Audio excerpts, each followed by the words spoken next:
Olá pessoal, bem-vindo ao Diário de uma Guerreira. Eu sou a Priscila e você está na esteira com a guerreira.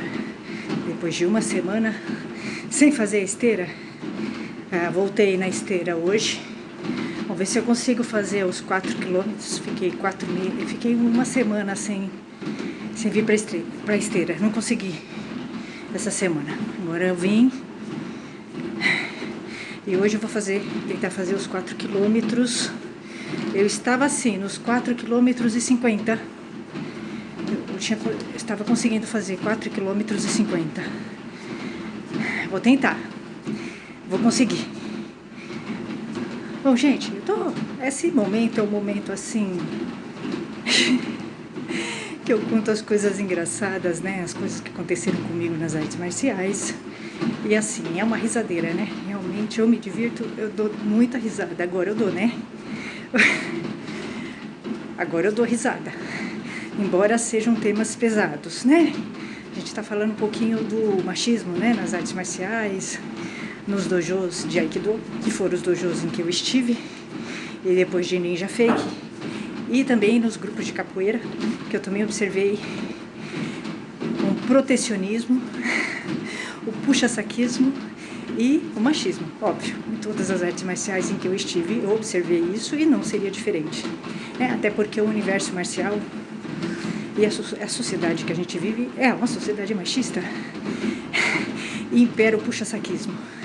Eu vejo isso, inclusive, na minha profissão, o que já é bem difícil lidar.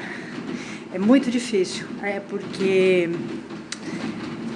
Como é que é o meu trabalho? O meu trabalho é o seguinte: eu sugiro pautas, tá? E muitas das pautas que eu sugiro tem, né, uma intenção social. E eu vejo como é difícil, né? Como é difícil a imprensa, né? A imprensa que domina o mercado, né, do jornalismo, da mídia. Como é difícil eles absorverem e eles realmente incorporarem, né?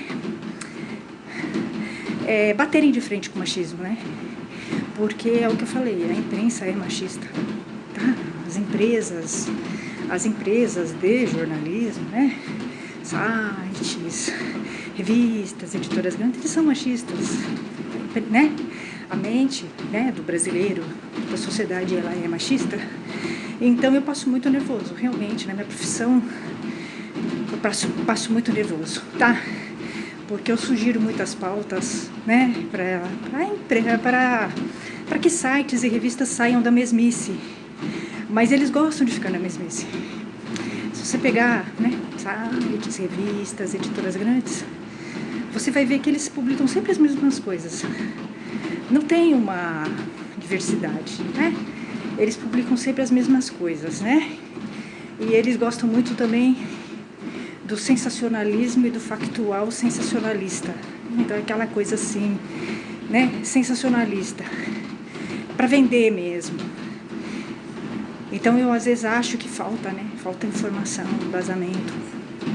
Tanto aos profissionais, quanto aos editores e quanto às empresas, né? Que bancam a mídia, tá? Sou muito crítica com relação à mídia. Eu trabalho, né, na mídia, escrevo para sites, revistas. Eu preciso ganhar, né? Eu preciso pagar contas. Mas eu tenho as minhas críticas com relação a eles, tá? Eu mando muita pauta para editores. Eu já fui editora e eles não entendem. Percebo assim que muitos editores não entendem as pautas que eu mando. Aí não adianta você ficar discutindo, né? Porque é uma questão de formação mesmo, né? De interpretação. A pessoa não tem, né, uma bagagem para entender, né, a pauta que você está mandando. Então não adianta se discutir. Então é difícil eu aprovar pautas minhas, né? O que é bem complicado para mim, porque eu ganho por pauta, tá? Então é bem cansativo, é bem estressante. E também a minha área é uma área muito sacana, muito... Eu não vejo muita meritocracia e uma preocupação, né, em você absorver profissionais, né, com bons currículos, né, com uma trajetória bacana. Eu não vejo na minha profissão isso. Eu vejo muito que o que conta é o QI, né? E eu acho que isso empobrece muito a área, né? As pessoas que estão na área, elas são um pouco empobrecidas, né? Tirando um ou outro, que é o que eu falei aqui, né? Outro dia eu vi um editorial de diversidade, uma matéria sobre machismo, escrito por um homem, né? Então, assim, são coisas, assim, muito contraditórias, né? Que demonstram a falta de conhecimento, né, das pessoas que dirigem, né, aquele editorial. Isso é um exemplo. Eu cansei de sugerir para as editorias de esporte, de sites grandes, né, matérias que falassem sobre machismo nas artes marciais, que saíssem um pouco, né, daquela historinha do futebol, porque esporte inclui outras modalidades, entre elas as artes marciais. Mas eu percebo que os editores, eles são muito limitados, né? Boa parte dos editores de sites grandes, assim, de editoras grandes, tem exceções, tá? Mas a maioria é muito limitada. Então, você percebe que eles realmente não estão afim. Eles não entendem. Primeiro que eles não entendem, eles não têm uma bagagem, né, para entender. Então, é que eu falei para vocês, outro dia eu discuti, né, com o editor do editorial de esporte, de um site grande, tá? E que eu falava para ele que ele deveria contemplar outras modalidades de esporte, entre elas as artes marciais, e que ele deveria falar sobre o machismo nas artes marciais, já que ele cuida de um editorial de esporte. Mas ele não entendeu. Realmente ele é limitado mesmo. Conheço ele, já sugeri várias pautas legais pro editorial dele, que o editorial dele é chato, é fraco. Mas eu vejo assim, que no geral, os sites grandes e as editoras, as revistas grandes, elas têm uma limitação, né, de pautas, de temas. Eles ficam sempre batendo na mesma tecla, eles não inovam. Eles não entendem que eles têm que inovar mais, abrir espaço para pessoas de outras áreas, pessoas de fora. Eu acho estranho, mas é a formação da pessoa. Eu acho que quando a pessoa tem uma formação só no jornalismo, eu acho que ela fica muito limitada, tá? No geral. Agora também quando ela tem, mesmo às vezes, quando ela tem muitas outras formações, ela também é limitada, né? Então eu acho que isso é da mentalidade do editor. Mas é difícil para mim, realmente é difícil, porque eu já fui editora e eu sempre fui muito aberta. Se você pegar meu portal, os meus portais, os portais que eu cuido, é claro que eu tenho que ter um jogo de cintura. Eu não posto tudo o que eu quero, né? Eu posto o que eu quero, mas eu posto também um pouco do que as pessoas desejam ler. Você tem que ter esse jogo de cintura, mas os meus portais, eles são bem abertos. Eu pelo menos tento, claro, tudo de acordo com o material que eu tenho e que eu consigo. Porque também você tem às vezes uma dificuldade de conseguir que as pessoas falem sobre determinados temas, porque a gente vive numa sociedade em que as pessoas são preconceituosas, elas mesmas são com elas mesmas, né? Elas reclamam do preconceito do outro, mas elas são preconceituosas, né? Então, muitas vezes o preconceito está dentro delas, então elas às vezes não querem falar. Então você lida com isso. Realmente é difícil lidar. E eu acho que é muito difícil lidar com o mundo do jornalismo. É bem difícil lidar, assim, quando você tem uma formação, você tem uma cabeça aberta, você quer fazer coisas legais, inovadoras, mas você não consegue, porque você tem que lidar com editores e com diretores de redação, e com empresas, empresas que dirigem esses veículos, né, sites e revistas grandes, que são muito limitados. Eles não têm uma visão aberta, tá? Eles têm, né? que já carregam um conservadorismo, um machismo, né, um quadradismo dentro deles.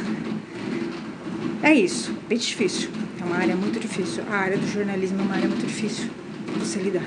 Eu acho que a parte mais difícil é lidar com as pessoas mesmo, os profissionais. Mas esse é um outro capítulo que a gente vai falar um dia com mais profundidade, tá? Porque isso aí dá assunto para um vídeo inteiro. Aqui nós estamos falando das artes marciais, mas a gente faz alguns links com a minha profissão, porque eu acho que tem muito a ver. Eu consigo ver muitas similaridades, por incrível que pareça, do mundinho das artes marciais com o mundinho do jornalismo. Entre elas, o ego inflado dos profissionais. Os profissionais do jornalismo, das comunicações, eles têm um ego muito inflado, né? Eles têm uma vaidade, eles não entendem que eles são apenas mediadores, eles são narradores, contadores de histórias, né? Não são eles que aparecem, tá? Então você às vezes vê que sobe a cabeça do jornalismo, tá? O fato dele estar como editor, diretor de redação, sobe a cabeça dele. Só que isso é muito temporário, né? Hoje ele está ali, amanhã ele vai estar freelando. Eu conheço muito editor que está falando freelance hoje em dia, né? Ele já foi editor, eu mesma, né? Já fui editora. Então não dá pra você ter, né, esse ego tão inflado assim, porque é uma profissão muito dinâmica e que as coisas mudam muito rápido, tá? Então hoje você é editor, se sentindo bam, amanhã você vai voltar a ser freelancer. É a tendência. Mas é assim, é uma área muito, pessoal, muito ficção científica, a pessoa da minha profissão. Eu lamento, mas é verdade, tirando um ou outro, como eu falei, tem exceções, ainda bem, mas é difícil, é uma profissão muito difícil, realmente, tá? E o puxa-saquismo pesa, bem pesado no jornalismo, né? A gente vê que as pessoas que acabam, né, subindo, conseguindo espaço, elas têm já uma trajetória de puxa-saquismo. E não tem tanta coisa assim, né, no currículo, na trajetória e tal. Infelizmente Mas, gente, vamos voltar para as artes marciais, falar um pouquinho, porque eu tô contando algumas histórias, às vezes hilárias ou não. Hoje eu tô um pouco cansada, tá?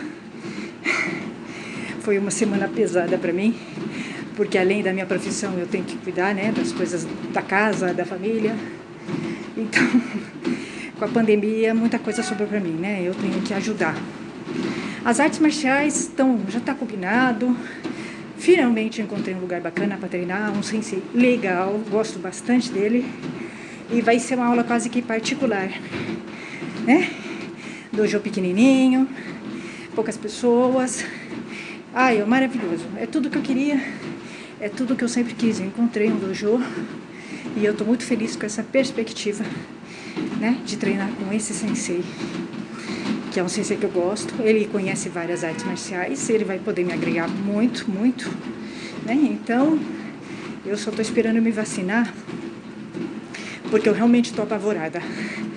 Eu não tenho coragem de voltar para as artes marciais agora, sem me vacinar, né? E mesmo quando eu voltar, eu vou tomar todos os cuidados, tá? Porque realmente eu tô meio com medo, assim, sabe? Realmente eu tô... É importante, né? Que a gente se cuide, né? Cuidar dos outros também em volta da gente, tá? Então eu já falei pra esse sensei que eu vou voltar sim, ele tá me esperando, disse que já guardou meu lugar. Vou voltar a treinar com ele e vou voltar a treinar Aikido. Olha que beleza. Mas agora vai dar certo, porque não é com o sensei de Aikido. Ele é um sensei de Aikido, mas ele é de outras coisas. Ele não é engessado no Aikido, né? E outra, ele tem uma pegada mais realista, né? O Aikido dele tem uma ligação com o Jujutsu, tá? Então, ele tem uma pegada mais pesada, né? O Aikido dele é mais pesado e é mais realista. Então vai ser muito bom. Tô muito feliz com essa perspectiva. E vai ser uma maneira de eu fazer as pazes com os senseis e com o Aikido. Né? Vai ser muito bom. Vai ser muito bom pra mim, pra eu poder ter uma perspectiva positiva. Né? Porque até agora eu só tive perspectivas negativas, tanto com relação aos senseis quanto com relação aos dojo Aikido. Então eu acho que ele vai me ajudar a eliminar essa visão negativa. Então assim, já falei pra ele guardar meu lugar, que eu vou voltar. Eu preciso voltar. A arte marcial é muito importante pra mim, eu me sinto bem, eu me sinto mais segura, tá? E eu me vacinando, né? Eu volto pra treinar, pro treino. E assim, a minha ideia é voltar com ele e voltar com uma outra arte marcial que eu já tô com ideia de qual seria, tá? Eu sempre gostei de fazer mais de uma arte marcial, sempre gostei, tá? E lá é legal porque ele deixa eu treinar com o Hakama. Isso que é bacana, né? Ele tem uma visão também de que o Hakama é importante, tem um significado. Então eu tô feliz com essa perspectiva, eu acho que vai dar certo agora. Bom, eu tô contando, gente, assim. Agora eu vou começar outro vídeo, tá, gente?